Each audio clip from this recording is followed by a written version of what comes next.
That's cool. Like That's so funny with the green screen, Pavna. a messy office, I can tell.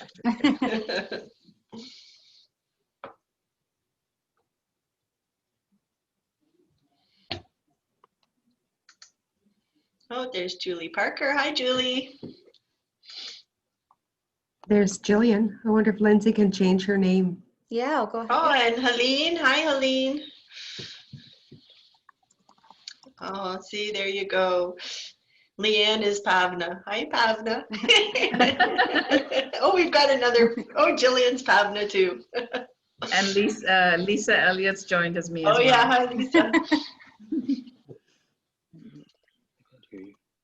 This is great. It's so good that we can see everybody this time. Yeah, I know. Oh, Jim snuck in. Hey, Jim. My in-house techie. Yeah. He's welcome to stay. Okay, are you going to do mute?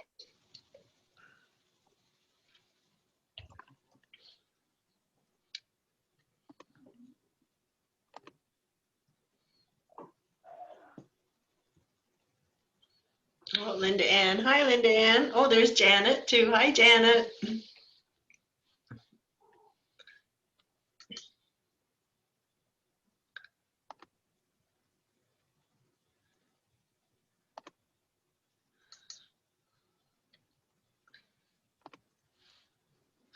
Kim has just sent a note around to everybody. If you're showing up and your name is Pavna Varma, feel very fortunate. But if you would like to change it to your own name, there's also a way to do that. And Angie's showing up as Lindsay Robinson, so. Oh, there you go. Okay. This is a panel about being whoever you want to be. You may not want to be any of us. Oh, there's Angie. Angie's Lindsay Robinson. Hi, Angie. I'm having an identity crisis. When we first came on, we were all Pavna, so.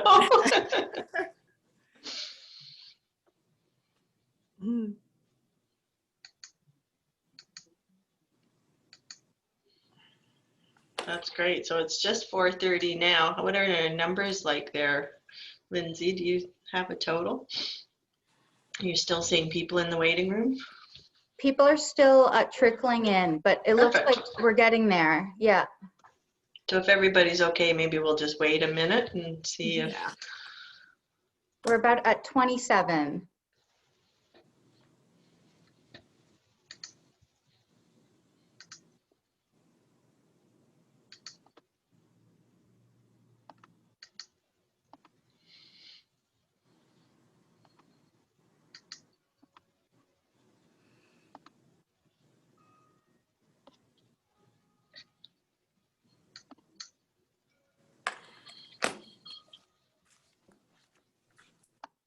Can anybody hear me? Yes, hello. Yes, yes.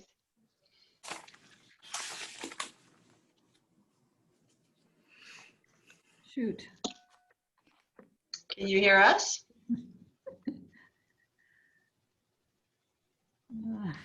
Okay. Hi, Caroline.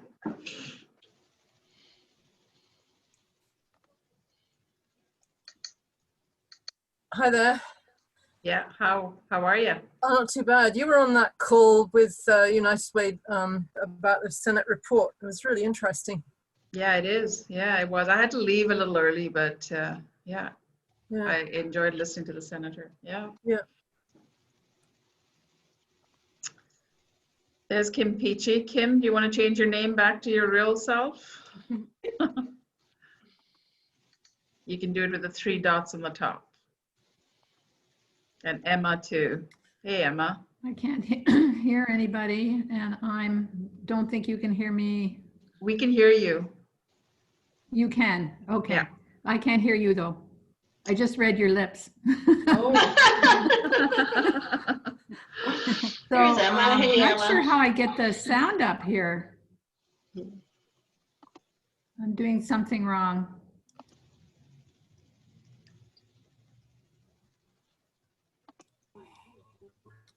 Well,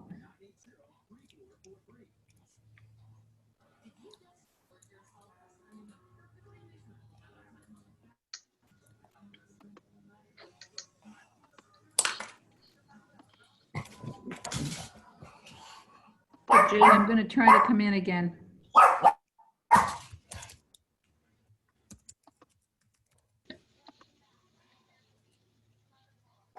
So Jane, Jessica, do you think you want to start? Yeah, I think so. Have you still got people that you're bringing in through the waiting room there, Lindsay? I am, but I'll let them, you can feel free to go ahead and start, and I'll be on top of it to let them in as they come. Wonderful, thank you. Yeah, Jessica, why don't we go ahead?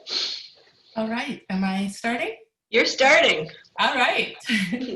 So I would like to take this opportunity to welcome each of you, both those returning members and those of you who are new to the Women United initiative. We are delighted that you have chosen to join us today, so thank you and welcome. We've decided that we would like to focus today's panel on women's resiliency and empowerment. We are privileged to have a wonderful panel lined up of agency representatives as well as agency clients to speak to us and to have the opportunity for you to pose your questions. The agencies participating today include Kingston Immigration Partnership, Dawn House, and Kingston Community Health Centers early on. Unfortunately, Elizabeth Fry have had some other commitments and are unable to join us today.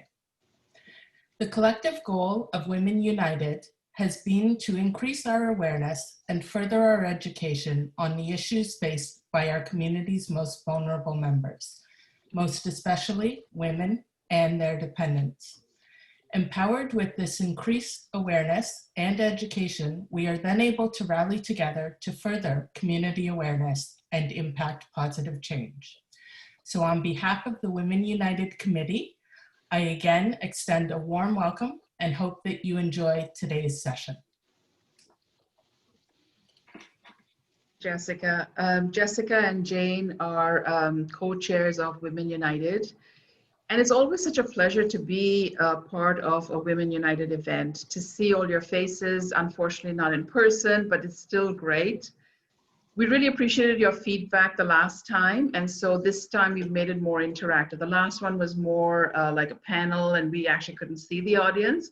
What's great this time is we actually get to see you, and you in turn can see each other, which is part of what those wonderful evenings used to be about. So thank you all for taking the time to attend.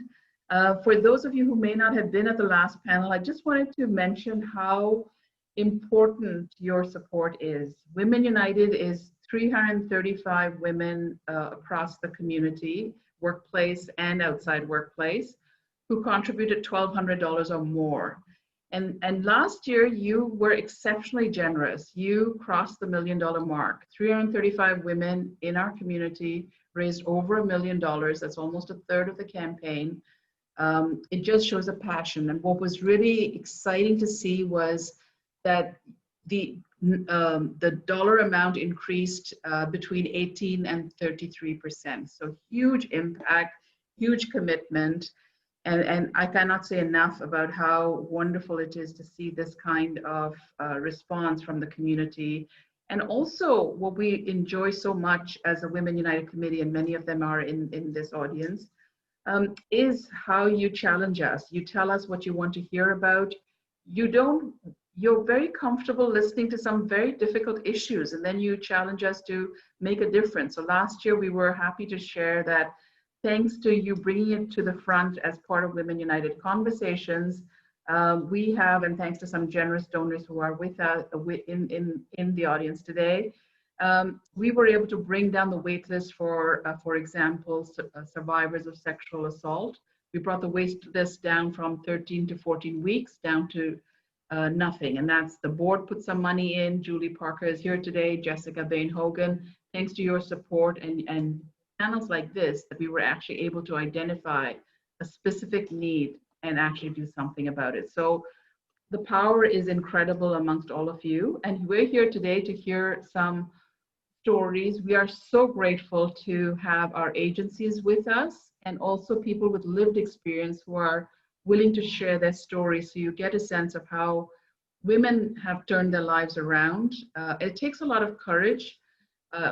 to speak at something like this, but even more importantly, to turn your lives around with all the barriers and challenges that face so many of us. So without further ado, I am going to start with Sunita Gupta, who's with Immigrant Services Kingston and area, and she's got Sarah with her. And Sunita, I'll leave it to you to introduce Sarah more formally. But Sunita is the executive director there and does a great job of understanding and bringing to the forefront some of the issues faced by immigrants across the region. Thank you, Bhavna. I would like to quickly make a correction. I'm the project lead for Kingston Immigration Partnership. Sorry about that. And anyways, thank you for this opportunity, Bhavna and United Way. For those of you who may not know the difference between Immigrant Services, which provides frontline service to newcomers, and Kingston Immigration Partnership, commonly known as KIP, we are we're federally funded to provide leadership to the Kingston community in terms of improving our immigration and integration outcomes. So how do we make our community more welcoming, attractive to newcomers, and inclusive? In that, some of our initiatives that you might be familiar with was, for instance, a campaign called Say Hello, which was designed to address racism and discrimination in Kingston. And we did a second edition of that campaign, which spoke to the positive outcomes of community collaboration and how newcomers can succeed, leading to positive stories. And that brings me to Sarah Zaray, who was our ambassador for the second campaign. This young lady came to Canada, I think not even 4 years ago, and I wish you could meet her in person. The twinkle in her eye, the biggest smile ever. And Sarah just continues to remind us that we take for granted some liberties and freedom here in Canada that are not necessarily something that other countries or other cultures freely provide. And as a mother of 2 daughters who are around Sarah's age, I really appreciate her tenacity, her wisdom, and the fact that she's just so positive always. Over to you, Sarah. Thank you for joining us. Thank you, Sunita. Thank you so much. Hi, everyone. I'm Sarah Zarai. I've been in Canada for almost 5 years now. I've been here since 2015, but time flies so, time flies so quick. So yeah, looking back, I remember all the obstacles I have to face as an immigrant and as refugee, and also the thing that I bring it up with me to Canada. Looking back, I was like, oh, we're struggling back there, but that does not stop. I grew up with being just a girl, and that was difficult and hard. Growing up sometimes as just a girl that belonged to a kitchen, that being labeled as it is. So my mom, who worked more than 12 hours, we try to work most as I can to live there and being as a woman. That was not easy for us and for everyone, women living there. But we're here in Canada, we're so fortunate to have that opportunity. Growing up, I remember there are a lot of things in my memory, and it still affects me now. To understand a lot of things. I grew up with girls being taught to be or to follow a certain kind of guidance. Like you have to be that kind of thing, you have to be this, you have to, it's just like a lot to be in this position and not expressing yourself.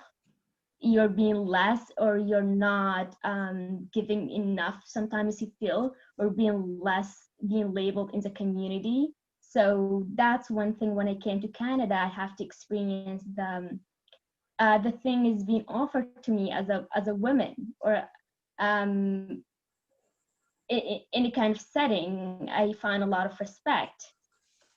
We're still processing in some kind of way, in any kind of aspect, but I can see the difference. If someone lived back there and here, I could at least go for a walk and be safe. I get to experience those kind of things. If I don't want to thing, I could say no simply, but those kind of thing, I feel I'm so fortunate to have.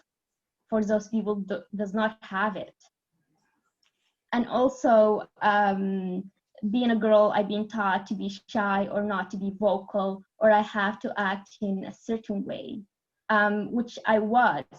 One of those girls. I was like one of those girls who's being very, very shy. I could not even tell you how shy I was. I was like, if I saw someone, I wouldn't even talk to. But I have a strong mom who's trying to push me every day to kind change those kind of things, so I be able to communicate. So those are one kind of thing I feel like when I moved to Canada, it changed me a lot of kind of ways. So I'm so fortunate to have those kind of thing, and also to have a strong woman beside me who could accept that how you could see yourself or change yourself or be who you are simply, and accept those kind of opinion, because I find it hard sometimes is the accepting part in a community, or someone coming as a refugee or as an immigrant, accepting or adapting to new culture or adapting to new language, or simply to the weather or every kind of thing. But I have to go through all those things because my mom being so strong for me is not like, she's not even showing to me all the things she have to go through it, because she don't want me to struggle and see those kind of thing. So I'm so fortunate, and I hope everyone or every girls could have those kind of opportunities, and sometimes like saying no if they don't want to do something, or basically could adapt to new thing, or change for the better what they like or what they don't. And I'm so happy being in this country right now, but the obstacle does not stop there. It's still every day challenging, and every new day is still challenging for me to adapt to new country and new culture and making friends and so on. So, but I still am so fortunate, and thank you for everyone. Thank you, Sarah. It's great that you are able to speak. You said you were really shy earlier, so it's wonderful to see that you are so comfortable speaking to such a large group. I neglected my duties to let you know that if you have any questions, you can wait till the end of the panels. We will open it up for questions real time, or feel free to type them in the chat box like Lisa did.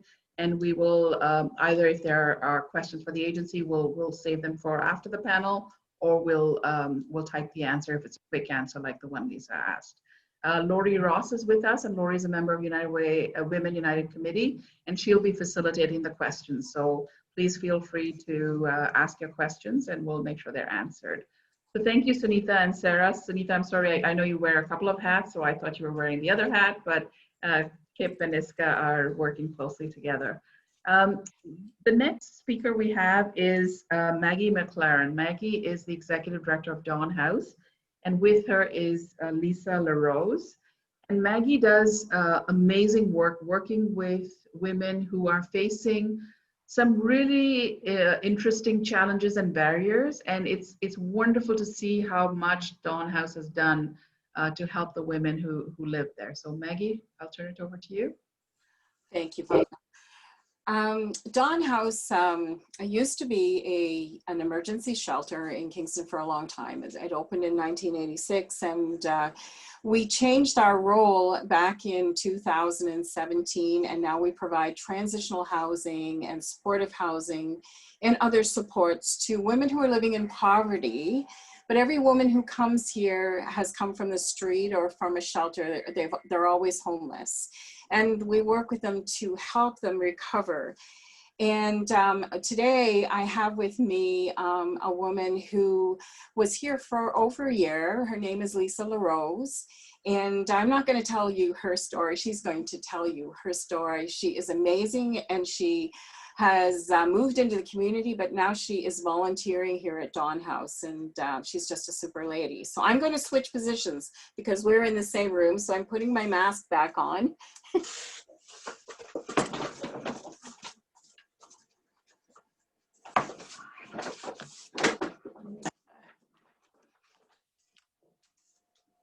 Hello. Do I just start talking now? Yeah. So I'm Lisa, and I'm also a little bit nervous, but and I wrote a couple of notes, but I came to John House in October 2018, and I was here for about 18 months, just moved this past April. So a bit of background, I'm 49 years old. I was a single mother of 2 girls. And I dealt with a lot of depression. And then I started drinking, I guess, you know, by definition, I was an alcoholic or am an alcoholic. But the depression, I thought, was attributed to my girls leaving for university. For a long time, it was just the 3 of us. But it was, you know, just lasted longer than, you know, what it probably should have. And it was, you know, a little bit maybe more severe than what I'd been reading about. So along with that, I started to have some health problems. I had a heart attack in 2017. And during all this time with the heart attack, they found out I had high blood pressure, and I had some medication for that. So moving on, and I apologize if I'm getting the timeline a bit wrong, but moving on, I started to get some very bad headaches, and at the same time, I had a busy job. I was a PSW working full-time in long-term care.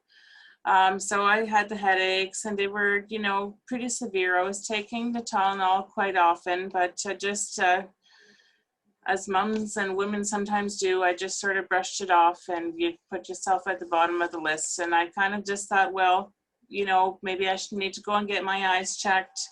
Or, you know, I knew I had the high blood pressure at that point. So I thought, well, that makes sense. Maybe people with high blood pressure, you know, maybe feel headachy, but it was often and it was severe. But then as my memory started to be affected, so I'm very, still a little bit ashamed to say that while I was doing my job in long-term care, you have a list of the residents that you look after, and I started to forget some of the people. As part of my job, you get them ready in the morning, and it was just, I had no memory of that. So obviously that's horrible, and I quit my job. When I had to quit my job, or, you know, I would probably be fired, I was at least able to recognize that. And not to mention the pain with the headaches was really getting quite bad. So I quit my job, and therefore, you know, was having trouble making ends meet with rent. And that led to me being evicted from, you know, a nice apartment, very beautiful apartment that I had. And then I started with not ODSP, but OW. And so that was only about $700 a month. And so all I could not afford at all to get a place of my own. So I had to get roommates, and I did that with basically just answering an ad. And there was a couple of girls that I didn't know, they were strangers to me. So it was not a nice situation, and I was, you know, already depressed, and then moving into this strange environment. So, so it wasn't working out. So I knew enough I had heard about John House. I wasn't quite sure what it was, and it took me, you know, my family tried to help me with my depression. I'd become very, very bad, to the point, maybe a little bit ashamed to admit it, but it affected my hygiene. It affected, you know, I was not keeping things in order. I was not, even when I had funds to pay bills, the depression was as bad as you have, you know, maybe read about. And my family tried to help and everything. But now the situation where I was a roommate wasn't working out, and I had to leave. And so I reached out to John House, and I moved here in October of 2018. I was here about 18 months. during that time that I was here in August of, so I guess a year ago this past August, so August 2019, the staff here were, you know, continually trying to help me, and the headaches were still ongoing, and I don't blame my family doctor or anything, because I didn't bring anything forward to the doctor maybe as often as I should have, and that's again because I just didn't care enough to even be bothered. And sorry, the staff to try to help me here, but to move ahead a little bit, the headaches got to a point where it caused me to vomit, and the staff intervened and called an ambulance and went to the hospital, and they discovered I had a brain tumor. My kind of brain tumor is what they believe caused me to have this severe depression that I did. So I had a big surgery a little over a year ago, and there's only permanent damage that I have is I don't have a sense of smell any longer. But I am 1,000% better. I'm 1,000%, you know, different person. My quality of life has improved, and I, you know, was able to, you know, start looking after things, and I had the resources from Dawn House, and I had the knowledge, and what I, you know, there was just somebody always available for me, you know, especially the staff. They were always there to do anything for me, and they really helped me to move forward. I came back here, and I had, you know, really not very much community nursing come in. I had a little bit of physio, but they were very helpful to help me, you know, even with that kind of recovery, get on my feet, and that just progressed. You know, had I been on my own, I really would not have had anywhere to go and to do that healing, because I was in pretty bad shape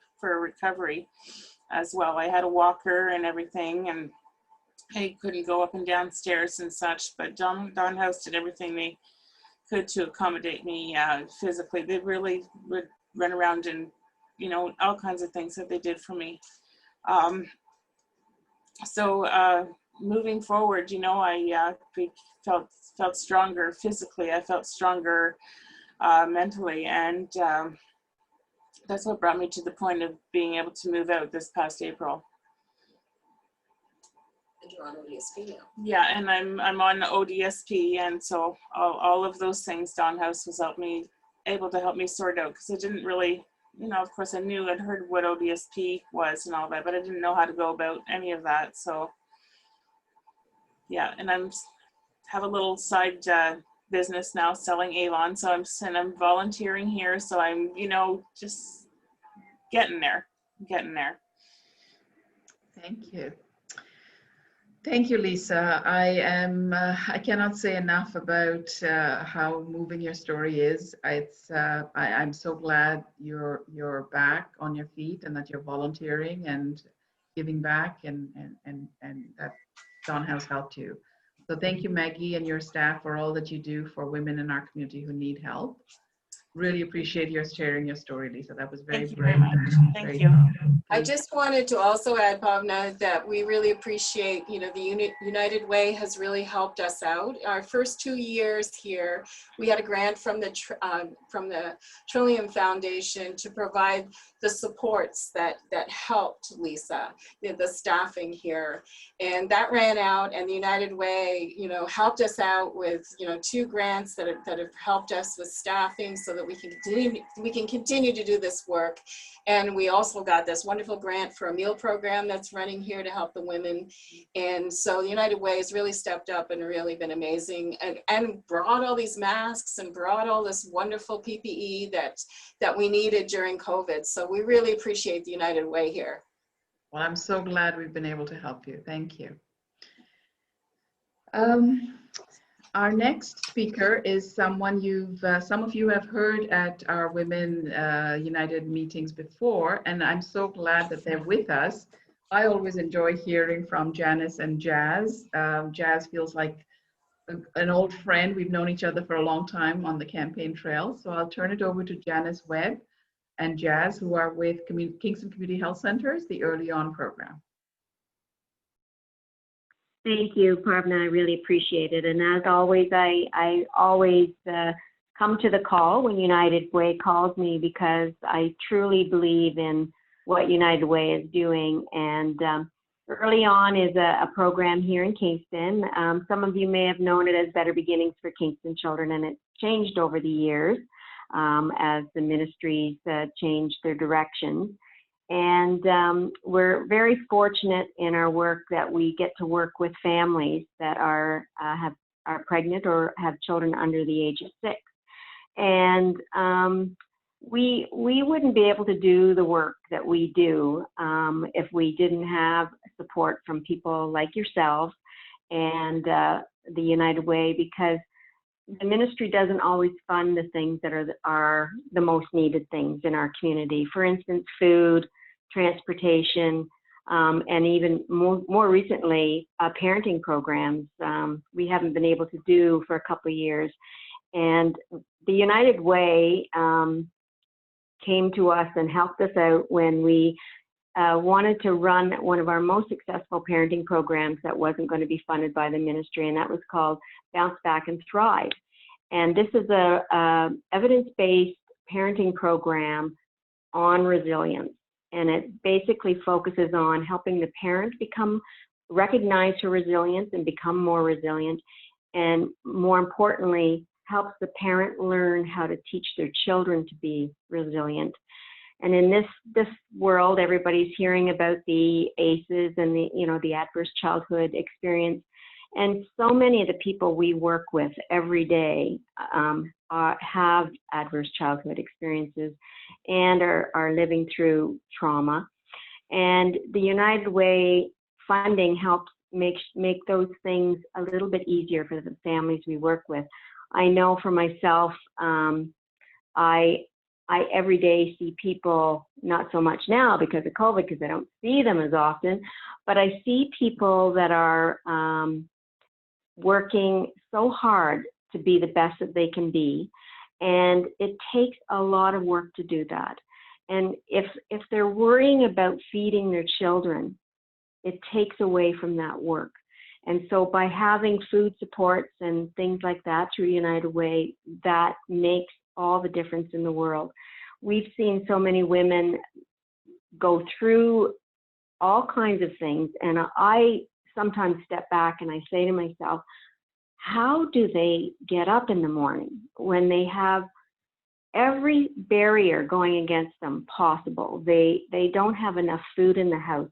They're living on less than $25,000, supporting 3.2 people. Can you just imagine trying to feed your family living on that amount of money and still get your school supplies for your children and all those things? So the United Way helps with all of those things with our Early On program, and they have for years.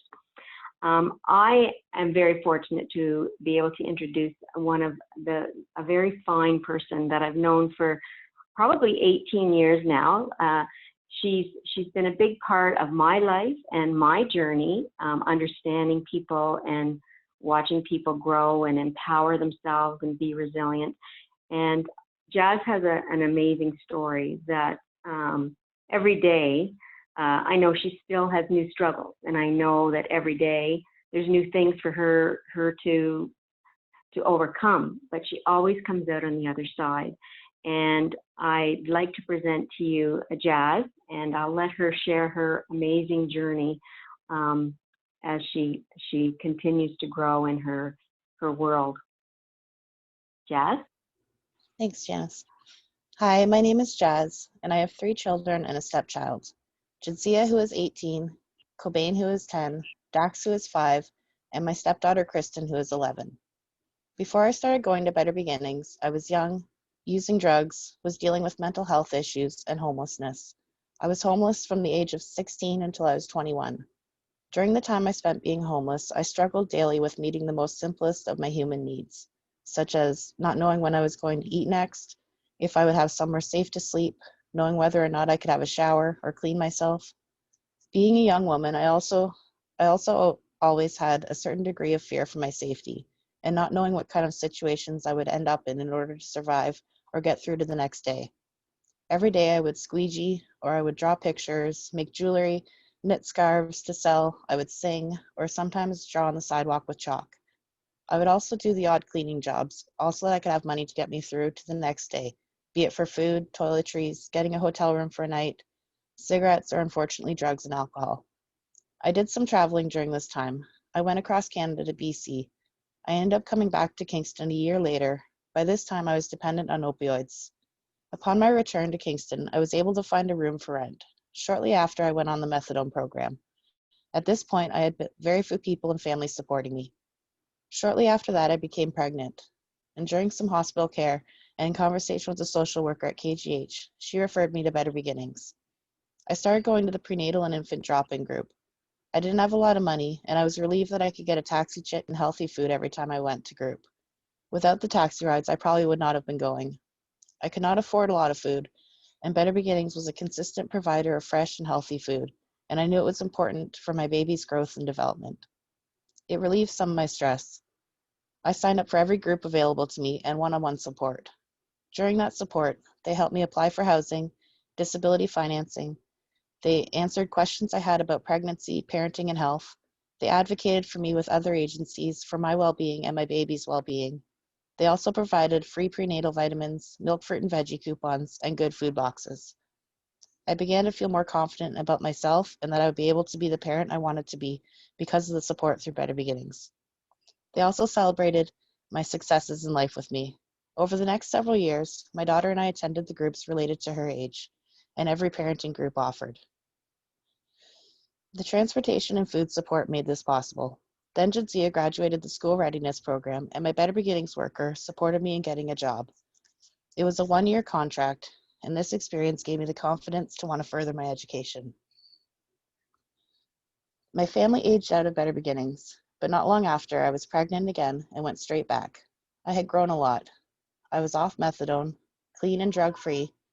I had stable housing, stable finances, and I knew about my health and my child's development. I was ready to have a second child and wanted to give back and be more involved in the community. I started to volunteer with KCHC by helping with cooking. Then I joined the action group, which informed Better Beginnings about community issues and helped make programming decisions. This was a leadership volunteer position.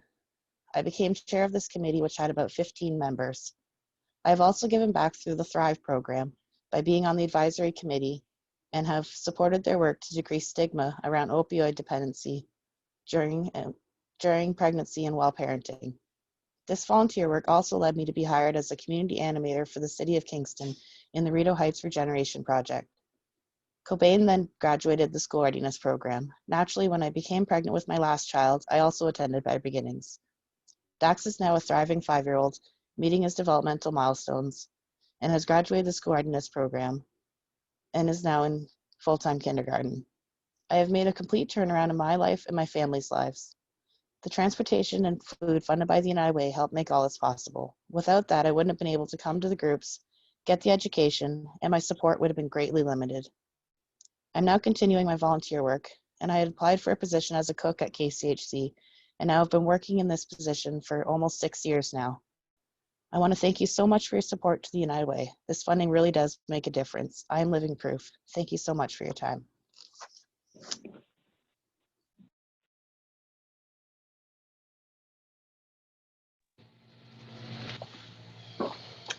Am I okay to go ahead there, Pavna?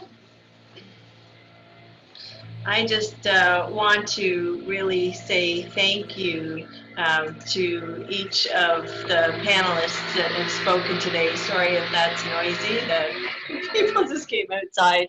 So thank you to Sunita, Maggie, and Janice for joining us today. The work each of your agencies do in our community is important and it's valued. And thank you to Sarah, Lisa, and Jax. Really, to share your personal story takes a great amount of courage, and we really thank you very, very sincerely for doing that. Part of our role that we see at Women United is sort of being able to take your stories and be out in the community and share the work of the agencies. So thank you so much. We know that it's not easy to do, but you really show a great amount of courage by sharing.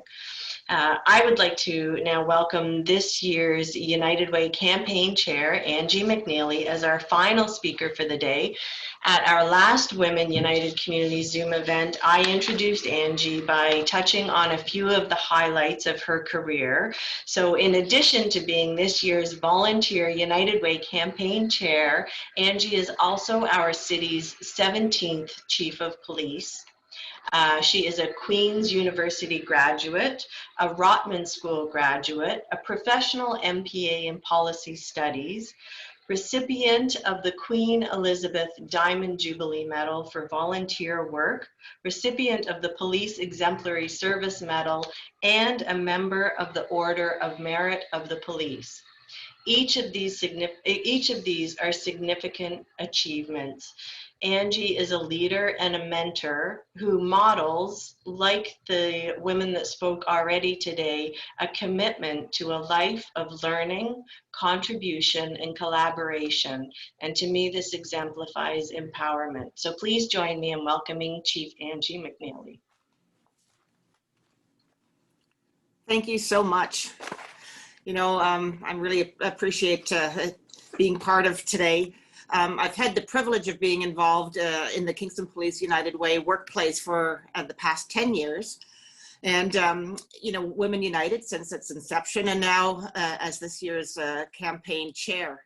So I've met some amazing people who care so much about our community and strong women who are part of and leading our community's agencies. And I look to Bhavna and her staff at United Way as a shining example. I look to Jessica, who has initiated the Leadership Challenge Grant to encourage some gift giving. I've seen everyone here today as Women United contributing to our community in a significant way to help those in need and by mentoring other women leaders. You know, as part of Women's United Way, this year we've heard from, for the entire year, we've had a couple of meetings now. We've heard from Pam Havery and Sue Weir from Interval Houses, both here in Kingston and in Napanee. Kim Irvine Albano from Resolve Counseling, Bria Hutchison from Sexual Assault Center Kingston, and now again from today from Sunita and Sarah, Maggie and Lisa, and Janice and Jazz. We've heard powerful stories of women's empowerment and resilience within our community.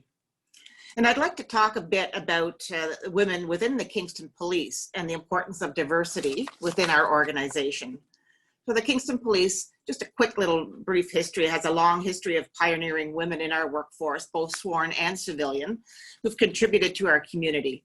Kingston has been policed by a force since 1841, but it wasn't really until 1961 when the first policewoman, who was Irene Cole, was hired. And even then, she was not viewed as a traditional police officer. So her limited duties included performing the function of a crossing guard and monitoring the well-being of those persons in the cells. Policewomen worked only on day shifts during that time and were not allowed to carry firearms and had a much different attire than their male officers. These early female officers paved the way for the rest of us who followed, winning the right for equal pay, having the ability to attend the Ontario Police College for recruit training, and performing the same duties as their male counterparts. But today, female police officers comprise just about 20%, over 20% of the Kingston Police, which is about consistent with the percentage across Canada. Our female officers are responding to calls for service on the front line. They're supporting victims of crime in our criminal investigation division as investigators in homicides, domestic violence, sexual assaults, and child abuse. They work with our most vulnerable members of our community, such as the seniors, victims of human trafficking, persons impacted by addictions, as well as persons requiring mental health services. In addition, they investigate our complaints against police. They also contribute to community engagement and building partnerships through our community-oriented response and engagement unit. And they work building relationships with our youth through our school resource officers. They are supervisors in our communications unit, in our patrol division, in our criminal investigations division, and they make up a strong contingent in our senior leadership team.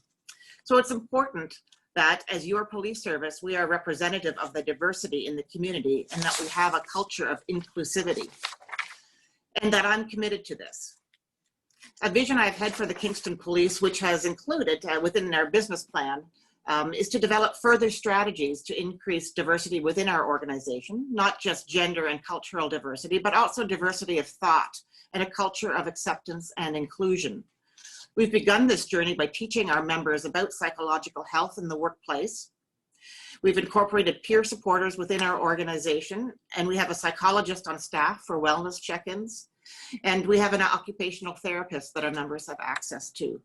As part of this, we've been working with Dr. Raver, who's a Queen's Smith School of Business researcher, to develop a wide-ranging strategy for organizational resilience specific to the Kingston Police. And some of examples of this include introducing concepts of positive psychology into our organization, committing to an environmental scan of our policies and procedures through an equity, diversity, and inclusion lens in order to remove barriers and potential biases within our processes, to continue immersive learning in the areas of intercultural awareness, implicit bias, and human rights, as well as promoting healthy lifestyles.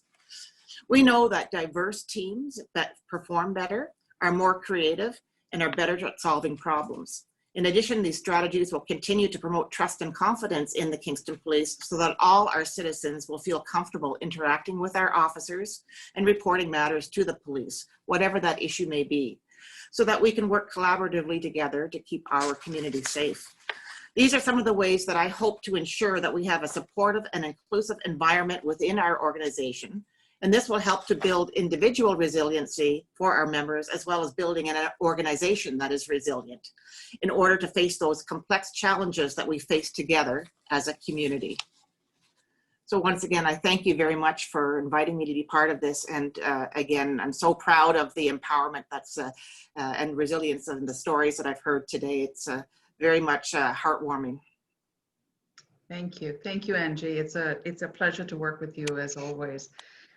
So we've heard from a variety of perspectives. So we've heard Sarah's experience as a new Canadian coming to Canada and the challenges she faced, the barriers she overcame. The theme for today is empowerment and resilience, how women have come through or addressed barriers within either their workforce or their lives, or helped others overcome their barriers. So we've heard from Angie about barriers within the police force and how those have been overcome over time. We know that many Women United have approached us to learn more about homelessness. So again, learning from Janice and Jazz and Maggie and Lisa, we've learned a little bit about the challenges that many women face and how they've overcome them. So lots of stories of bravery, courage, thoughtfulness. So I will turn it over to Lori again to facilitate any questions that any of you might have. So hi, everyone. Thanks very much to our panelists. You can either put up your hand since we don't have any questions in that right now, but I'm sure there are lots of questions that everyone's been thinking of after such great talks that we just heard. I think I can see everyone on my screen, so you can just put up your actual hand. You don't have to use the icon. Anyway, Caroline, hi. Okay, I only just found the reaction button at the bottom of the screen, which lets you clap and express appreciation for the speakers. That was just wonderful. You know, normally we would be in a room and you'd be able to hear all that, and it's you know, Zoom calls are great, but the physical aspect of just clapping just gives you a bit more energy, I find. But anyway, so thank you all very, very much. And I do actually sort of have a question, which is a bit, it's a bit difficult to formulate, and it's really for Angie and anyone else who wants to chip in. But I find that it's that these days young women in particular are less, they seem to be less open to different careers. You know, when I use different in in quotes. So Angie, how do you find young women with life stories that have been challenging, you know, who don't come from a position of white privilege? How do you find them and get them to become police officers? Because, you know, that's a long road. And if you don't think about it when you're in high school, it can be a very winding road, you know, to get to where you want to be. So I'm just wondering, do we do enough really to help the police recruit? And as a group, could we do more to support you, I guess is the question. I think that's a great question, and it's a great solution. You know, we have a diversity officer, we have recruitment teams, you know, we go to schools, we have school resource officers that are in our schools. But I have to say that our recruitment process being the application process in the past, I think has produced a lot of barriers for women and persons with different racial backgrounds as well. And we've noticed that as chiefs of police. And we've changed our whole process to remove those barriers and to make it a little less daunting in terms of how we, the application process. You know, it used to be many years ago, physical fitness was a huge component. It was all about the physicality. And nowadays, police work is very complex, and it really is a lot about being able to communicate well with people, about building partnerships. It's about having different experiences and bringing it to the table. It's about diversity, as I talked about, and inclusivity. And so now the focus isn't necessarily so much on physical fitness, because we still need fitness, but we can always fix that. What we really focus is on the emphasis of the person and what you bring to the table, and that ability and your life skills. I mean, having faced barriers in your lifetime and bringing that to the table is great experience to bring to the tables, because people know how to see others in the way they are, and not to be judgmental in those things. So that's one way that we're trying to reduce barriers from multiple experiences that are coming forward. But I think that one other thing is we're trying to do recruitment, targeted recruitment, and that would be for women in general, in terms of being able to come to the station or whatever that might be, a virtual coming together to speak to other women and to get their experiences and what is policing like, and so they can talk one-on-one with people. We're looking for our diversity officer to reach out to the different communities and to talk about recruitment and to bring them into the state to us, so that we can have those conversations. And so those are ways to, really for yourselves to help, is to, if there's somebody that's interested, you know, even coming to me, I have no issues talking to people about that from my level, and to talk about the kinds of qualities that we're really looking for. And then also, of course, our officers. So I think your suggestion of how can you help is excellent, to bring people to our organization, to myself. I can easily get people to speak with different people to understand what policing is all about. So I do welcome that. And I think we can always do better in reaching out, because it's not an easy profession. When you look at the climate that we're having, it's not easy, but it's so rewarding, and the benefits that we have working with our partners are amazing.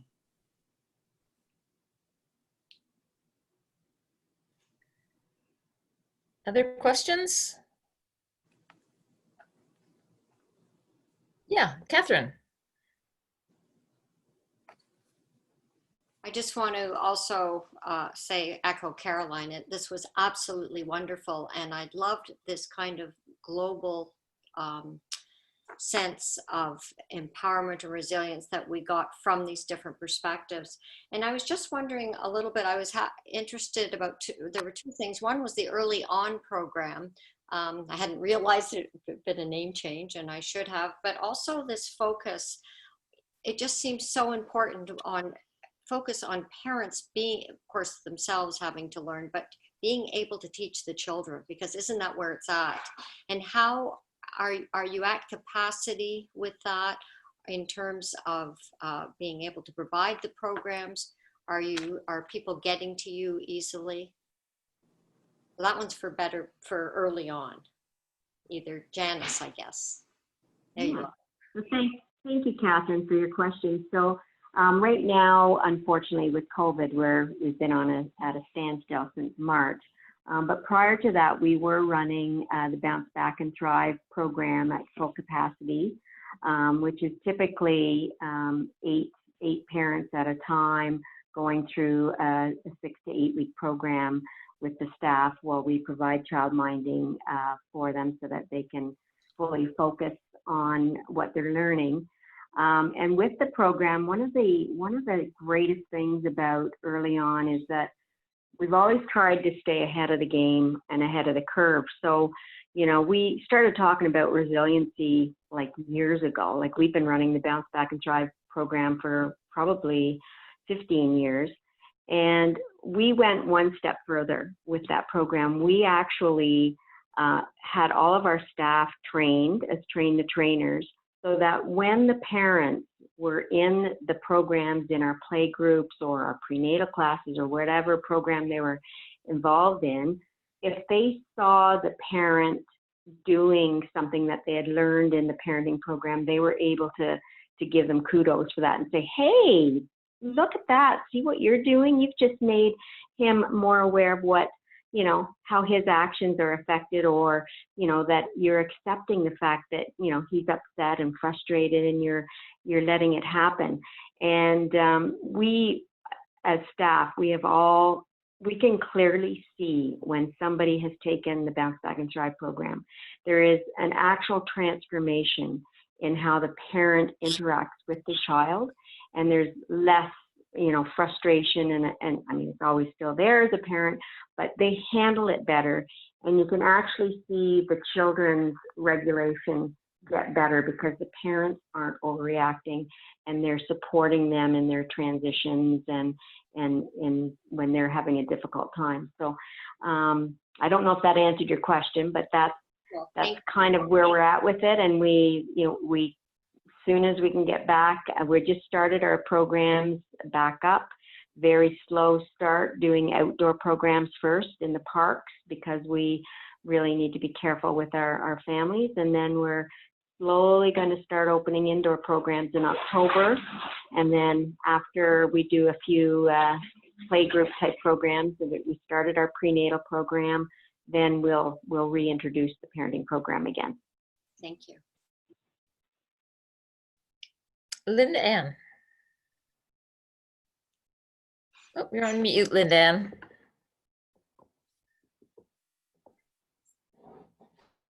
There, that's fine. Thank you. Again, I echo everyone else's thanks so much to our speakers and for the endeavors that you are undertaking. My question is to the agencies, do you find you have sort of adequate or informal or formal liaisons with other agencies doing similar but not the same that you do? I think that it's always possible to be a little bit more in silos than not well interconnected and separately from the United Way. I know at one point, 8 executive directors in Kingston used to meet informally just because sometimes it's a lonely position to have. So that was my question. Who would like to respond to that first? Janice? Yeah, go ahead. Yeah, so I mean, our program is always, the Health Center is one of these organizations that always knows that we can't do it alone. So we've got wonderful partnerships with many organizations to make sure that we're addressing all of the issues our families face, which is, they're very diverse. You know, it's anything from needing financial help to parenting advice. So we actually have run programs in collaboration with Multi-Center. We have the early expressions people actually come into our program and provide services with us because they know that many of our families are never going to make it to the health unit to get speech therapy or to even get their child assessed. And we also work very closely with community living, just to name a few. So whenever there's a need, we reach out and work with our community partners because we can't do it alone. And with the resources being split so far and wide across all the agencies, we have to do it together. So we build on that for sure. Thank you. Lori, if I could just, if I could just also just add that we still do have the informal executive directors meetings. But we also, with the social services task force, we're really bringing people together to see where there can be more coordination and collaboration. And I think our community particularly has been more collaborative than any other community we've heard or seen. And I think that bodes well for our future and how we're going to recover and stabilize ourselves. Very good. Sunita, I know you wanted to jump in. Yeah, I just wanted to respond to the question.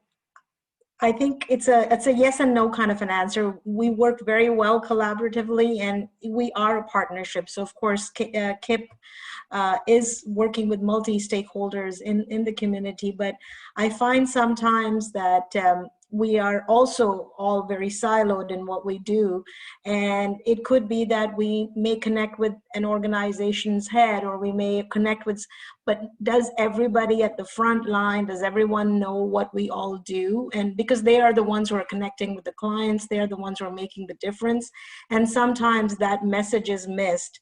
And even KCHC, as you know, Janice is here from early on, like by virtue of being a multi-program organization, the connections that early on or Pathways to Education has with other organizations may not be necessarily something that Immigrant Services has. And people, it's an identity crisis, ongoing identity crisis. Is like, are you KIP or are you ISCA? Or how come you're doing immigration work under a health center? So yes, there is lots to be done. While it is happening, I feel that more can be done in our messaging and in our collaborations. And I assume you have a relationship with Keys as well, who also, yeah. Right, we do. Thank you. Maggie, did you want to comment on Lindan's question? Yes. Hi, Lindan. Haven't seen you in a long time. No.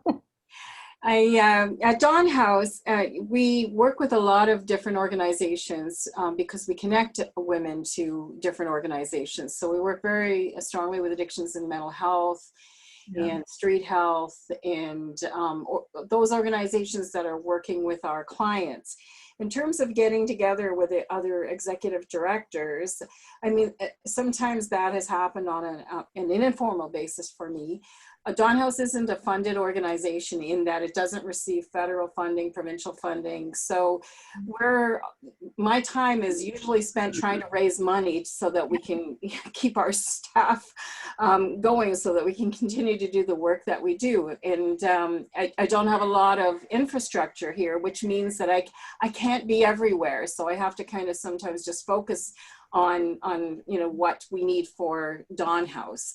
But informally, often, I will connect with someone or a different organization or executive director, and and sometimes we're talking about similar issues that we're all experiencing. And I mean, right now, I think we all know that there's a huge issue in Kingston with homelessness, and a lot of that is related to the prices of apartments and what people receive on ODSP and OW doesn't make it possible for them to go and get their own apartment right now. So, we're all challenged very, very much trying to kind of find solutions. So we do a lot of that informally. Thank you. Questions? Yeah, Lisa. There we go. Always good if you take the mute off. And like all the other ladies, I would like to say thank you to the speakers. It really does mean a lot to me that you take this time to speak honestly with us and teach us a bit about what you've gone through. First of all, Jazz, love your t-shirt. That's my music, girl. For the rest of you probably don't know the band, but that's okay. My question today, though, is for the Kingston Immigration Partnership. And that's because out of all of them, it's probably the one I know the least. And I get a general idea of what you do, I think, in the sense of helping connect new Canadians or people becoming Canadians to the different resources. I can't imagine just going through the paperwork to get ID and all that stuff. But if you were able to add something to your programming, something you're unable to do now, what would that be? Again, thank you, Lisa. First of all, the thing is we are not a service provider. That is immigrant services. So luckily for us, we don't have to do the paperwork and the ID and all that. That's not part of what we do. I think we tend to work more with organizations. So, as in how do we make this whole settlement process seamless? So, whether it's the connection is with YMCA to include welcome passes for newcomers when all the refugees came, or the city of Kingston that provides that. That's one side of it. Or how do you connect artists to perhaps the tech center or to the city? So our work is sort of in that realm, and a little bit of it is research, gathering information, and knowledge exchange, advocacy for newcomers. One example that I give, a concrete example, was up until a few years ago, you had to be a Canadian citizen in order to serve on a city committee. So through some advocacy work that KIP did, it was like, why can a permanent resident not serve on a city committee? Why do you have to? And there was no answer. And sometimes that's what it is. There are no answers. We are doing certain things because we've always done them a certain way. So maybe that's also our role, is perhaps to ask a few questions. Anti-racism and anti-discrimination work. So again, very broad scale, right? Like I mentioned, the Say Hello project, and perhaps we can share the link to that after this meeting, to see how we featured some stories of those who faced racism or discriminatory incidents right here in Kingston. And the message was simple: if only we took the time to say hello and get to know one another. And we did a second edition of the same campaign to show, as I mentioned earlier, what is a positive outcome when community collaborates and organizations work together, and how that leads to newcomer success. So it's a little bit different in that way. The wish list, yes, perhaps additional funding means we can always do more. There's always more, because there is this, our partners will sometimes ask of simple things like EDI training right now, or intercultural sensitivity training.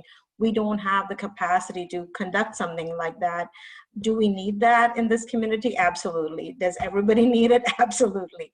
But not all organizations have the funding to retain like a super duper consultant perhaps to do that. Those would be the nice to haves, but again, it's just about that ongoing partnership. And I'm not sure if I've fully answered your question. No, that's great. Thank you. It helps me understand the organization more, and I would love that link. That would be really cool to learn more about it. Posted KIP's link on. Bhavna just put it into chat. the chat. Thank you, Bhavna. Other questions? Catherine, you have your hand up again? Sure.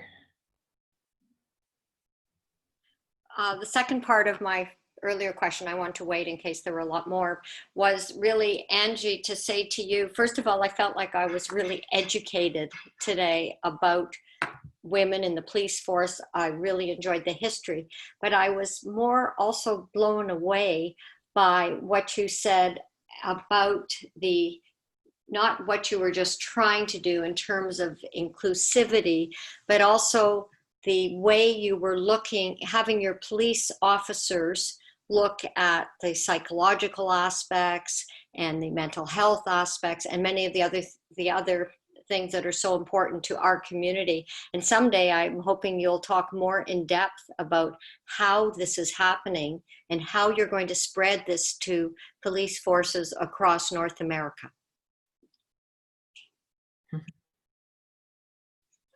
Well, that's a tall order. Well, the one thing I can say that, so I'm the president of the Ontario Association of Chiefs of Police now for this year. And one of the great things about that is it allows me to have much more advocacy role in terms of educating, the chiefs, but also advocating to, governments and the politicians and those kinds of things.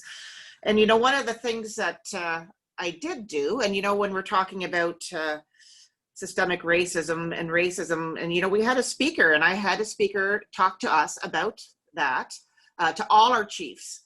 And it was a really good, eye-opening experience to be able to learn firsthand about this from our speaker, who was Dr. Anthony Bailey, that spoke to us. And so to me, that was a first chance that I had to be able to open up the doors to my counterparts and to spread that message and to let that filter into other organizations. And they really embraced it, and many have taken up for further communications with him in their organization. So that's one way of doing things, being able to at least pass on some knowledge that I have. But it's a strong message. But I know even once I become I'll be the past president next year, but being part of a big organization like that is really important. I think somebody mentioned about being lonely at the top. It is really important, for executive directors, chiefs, to be able to be connected and to bounce ideas off each other, and to, don't be afraid to take those risks and to ask questions, because we don't know all the answers. We should be there to ask our policing counterparts, but most importantly, our community counterparts, because their input is so important when it becomes that we need to become more trauma-informed, survivor-centric, having the lived experiences form the way we have our policies and procedures, those kinds of things. And I think these are the kinds of things that we're becoming better at. We can always do better, but I speak to that from my role. I just say that it's really important that we're not isolating ourselves in silos. That's wonderful. Thank you for explaining and expounding further. Okay, do we have other questions? If not, I have one I'd like to take the opportunity to ask. Sarah and Sunita, actually, we've all been very aware of the Black Lives Matter movement and all the attention that's been drawn to anti-racism and discrimination and exclusion over the last number of months. And I'm really pleased to hear all the work that you're doing, Sunita, to combat that within Kingston. What more what more can this group do to help combat? We're primarily a group of privileged white, well, at least I'll speak for myself. I feel like a privileged white woman. And I think there's lots of work to do in Kingston, but you would know, you and Sarah maybe can speak to for us. I would like, Sarah, would you like to weigh in first? And then you're on mute. Yeah, you can go. Oh, okay, sorry. Thank you, Lori. First of all, I think it's just key, learning is key, right? And we've had lots of conversations since we did the Let's Talk Race, that panel that we had back in June. It's truly having that open mind and an open heart, because we can be very checkboxy in the things that we do, whether it's anti-racism or Black Lives Matter. Like the tendency can be, oh, well, yes, we did an intercultural inclusion training, or we hired somebody who was, of a different, a BIPOC, someone of a different race, and we feel like we've done our job. I gave a newcomer an opportunity, and that's it. That makes me, but that we need to be constantly doing more than that. And it's like anything else, like change it's an evolutionary process, and it just has to be a lens that we are always looking through. It's suddenly hygiene has become so important now with the pandemic, right? But I mean, it's just something that we just have to constantly be working on and reviewing, checking we are all guilty of that implicit bias. It doesn't matter what sector we work in, we have that, and how do we continually check that? And then, yes, and how do what does allyship mean? Like, you read that, like, it's not, I can't just call myself an ally because I think I'm being one, until the person that is racialized, that has been marginalized, feels that I am truly standing in support next to them in solidarity with them, they get to decide whether I'm truly being an ally to them or not. So it really is that, and it's an ongoing learning. Is there a magical solution? I think this kind of conversation, coming together, participating, and just continually working towards it. And sometimes you have to even call out people. I think that's the other thing too, is that very few people, it's like bullying. Few are bullied, few are the bullies, but most of us are bystanders. And I think that's the other thing that we need to change in ourselves, is maybe stop being a bystander. And if you need to speak up, then do so. Great. Thank you. That's great advice. Sarah, did you want to make any comments? I'm looking on my screen. I don't see it. There you are. Yeah.